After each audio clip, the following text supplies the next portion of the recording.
మరొక బ్రేకింగ్ చూస్తున్నాం. ఉత్తరప్రదేశ్ రాష్ట్రంలోని సంబాలాల్లో జమ మసీద్ దగ్గర సర్వే సమయంలో చెలరేగిన హింస తీవ్ర ఉద్రిక్తకు దారితీసింది. దీంతో సంబాలాల్లో గల మొఘల్ కాలం నాటి షాహీ జామా మసీద్ ను సర్వే చేయాలని జిల్లా కోర్టు నవంబర్ 19న ఇచ్చిన ఆదేశాలను సవాల్ చేస్తూ మసీద్ నిర్వహణ కమిటీ సుప్రీంకోర్టులో పిటిషన్ దాఖలు చేసింది. సివిల్ జడ్జి ఇచ్చిన ఉత్తర్వుల అమలుపై ఏకపక్షంగా స్టే విధించాలని అందులో కోరగా కాగా జామా మసీద్ కమిటీ వేసిన పిల్ను ఈ రోజు సుప్రీంకోర్టు విచారించింది.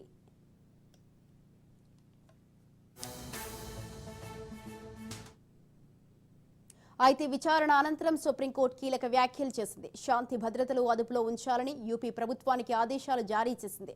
అంతేకాక అలహాబాద్ హైకోర్టును ఆశ్రయించాలని మసీద్ మేనేజ్మెంట్ కమిటీకి సూచనలు చేసింది. అయితే హైకోర్టు విచారణ పూర్తయ్యే వరకు ట్రయల్ కోర్టులో విచారణ నిలిపివేయాలని తెలిపింది. మరోవైపు ప్రార్థనా మందిరం సర్వే రిపోర్టును సీల్ చేసి ఉంచాలని సుప్రీంకోర్టు ఆదేశించింది.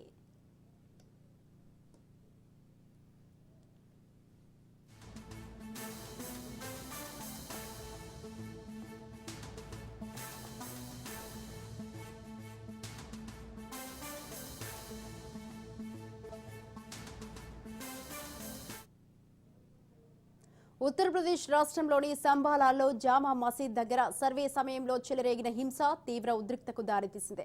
దీంతో సంబాలాల్లో గల మొఘల్ కాలం నాటి షాహీ జామా మసీద్ ను సర్వే చేయాలని జిల్లా కోర్టు నవంబర్ 19న ఇచ్చిన ఆదేశాలను సవాల్ చేస్తూ మసీదు నిర్వహణ కమిటీ సుప్రీంకోర్టులో పిటిషన్ దాఖలు చేసింది. సివిల్ జడ్జి ఇచ్చిన ఉత్తర్వుల అమలుపై ఏకపక్షంగా స్టే విధించాలని అందులో కోరారు. కాగా జామా మసీద్ కమిటీ వేసిన పిల్ను ఈ రోజు సుప్రీంకోర్టు విచారించింది.